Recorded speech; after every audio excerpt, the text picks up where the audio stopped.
One of the big fights that we've seen lately has been the Common Core curriculum. And for those of us who have been educational fights, it's, well, here we go again. And this has been ongoing for some time. There's really not too much difference between Goals 2000 and Common Core and Race to the Top. Dr. Dennis Cuddy is a former senior associate at the U.S. Department of Education and author of the book, The History of Education in Quotable Quotes. And Dr. Cuddy, what were some of these other programs that have just existed in a giant chain which lead us in the same direction? Well, there's a whole series, and it goes way, way back, but I guess the current incarnation, Common Core, tracks from in the 60s and 70s. There was mastery learning, then you had outcome-based education and school to work, and then they were starting to link up with the erosion of local control under George H.W. Bush, what was called America 2000. Then Bill Clinton changed it a little bit and called it Goals 2000. Teddy Kennedy introduced School to Work Opportunities Act together in the 90s. And that's where you started to find this push for national standards, national curriculum. And Common Core picked up on all that.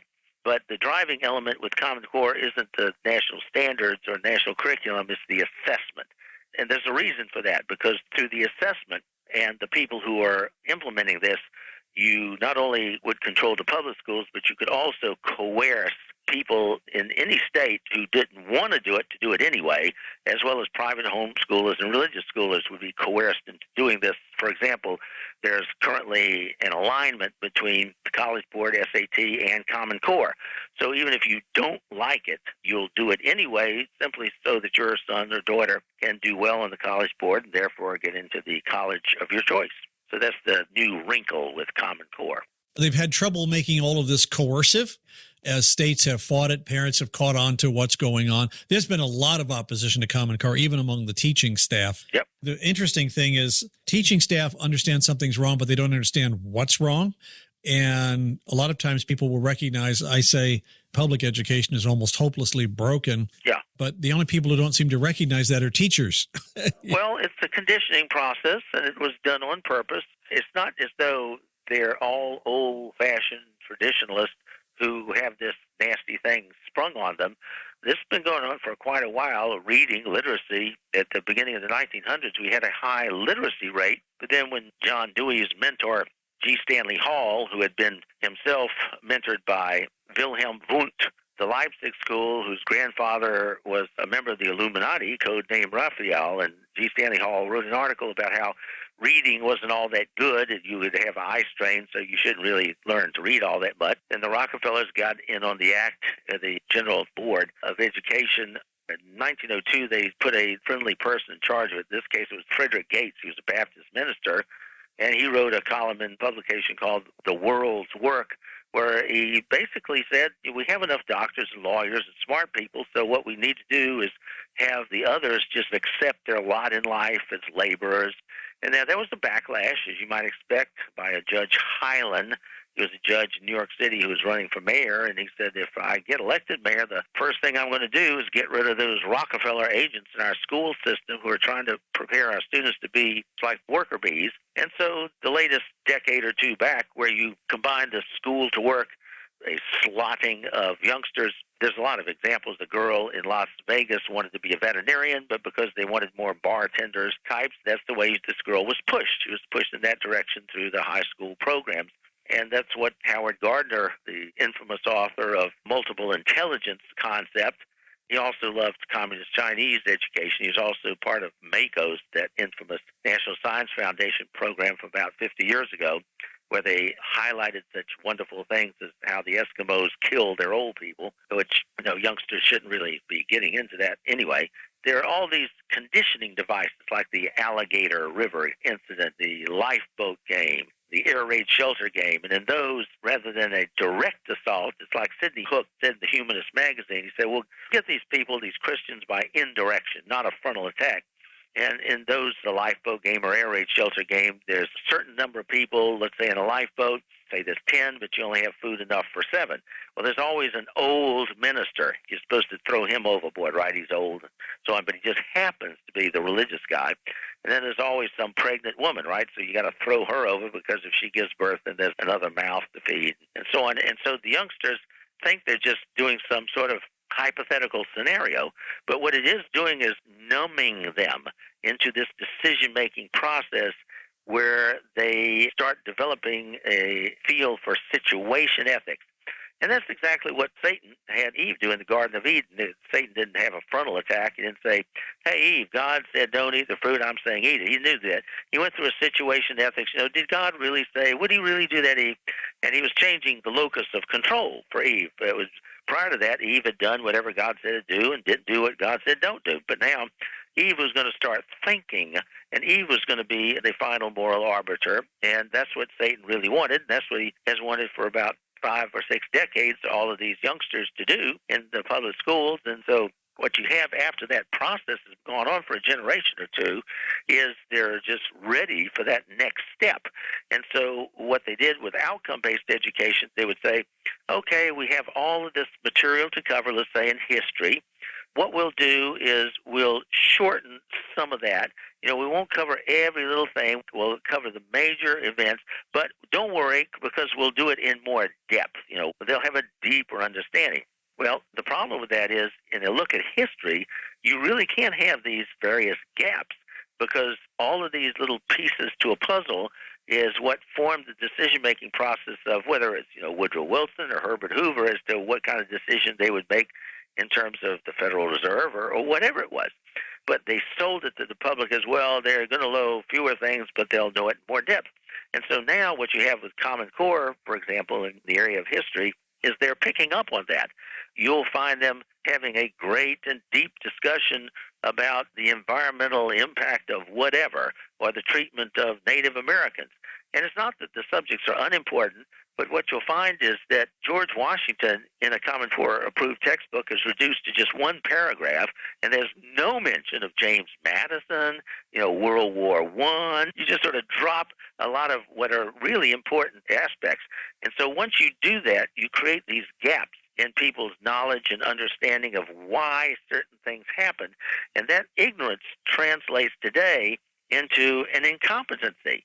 And so what you're actually seeing on the part of many of our leaders is an incompetence. It's not that they're stupid. They're just ignorant. And it's not accidental. It's by design. And so you link that up with this whole school-to-work concept, and what you have is a timing. The timing of this is important because you have to get key people in key positions. And remember, this is a nonpartisan thing. I'm not criticizing, the Republicans are wonderful, the Democrats are horrible like that, because what you have is the power elite that controls both political parties. And so you have odd things happening, like under George H.W. Bush, when he was president, he was going to have this education summit. It was going to be in Charlottesville, Virginia. And there were a lot of Republican governors he could have appointed, but he doesn't. He points as the point man for developing the national education goals in this summit, this fellow named Clinton, Bill Clinton, a governor of a small southern state in Arkansas. Now, why would this Republican appoint this person? Well, it's a matter of timing because the global planners were setting the stage for who was going to be doing what, when, where. So at the very time I was in Washington is when these characters who are behind Common Core now were starting. They're getting their feet worked, like Mark Tucker of the National Center on Education Economy. He was where I was. He was an associate director at NIE where I came up in 1982. And he becomes president of that. And right down the hall from me was another fellow named Mike Cohen. And Mike Cohen would actually later write Goals 2000 for President Clinton. And then Mike Cohen in the year 2003 would become president of Achieve. And Achieve is the main force pushing Common Core today. And so these people are strategically placed. And so in this National Center on Education Economy that had been funded by Carnegie, what you would have is on the board back in the 80s, at the same time this governor from a southern state, a Democrat, is appointed by George H.W. Bush to lead this effort and establish these national goals. On this organization, NCEE, happens to be the wife of that governor. Now, I'm not putting down Arkansas. It's just out of 50 states, don't you wonder why the wife of a governor of a small southern state, Hillary Clinton, would be one of the few board members of NCEE? At the same time, she's with Ira Magaziner, who is part of her health care plan later, a Rhodes Scholar. Is often a Rhodes Scholar in the shenanigans going on. And it does seem to be the same faces. It's almost like a revolving door. They keep popping up at critical moments. Yeah, and it's like Ira Magaziner is one here. All right, so Bill Clinton's a Rhodes Scholar, and I have a letter written by him with his signature on it from 1993 supporting world government. He's writing this letter to the World Federalist Association and wishing them his best wishes for future success. And then his Rhodes Scholar roommate, Strobe Talbot, was number 2 at the State Department. Susan Rice of Benghazi infamy, she's a Rhodes Scholar. The new Secretary of Defense, Ashton Carter, he's a Rhodes Scholar. In the news lately from a scandal is George Stephanopoulos with ABC News. He's a Rhodes Scholar. This whole 2008 Fannie Mae, Freddie Mac, all that debacle, well, who was this under Clinton?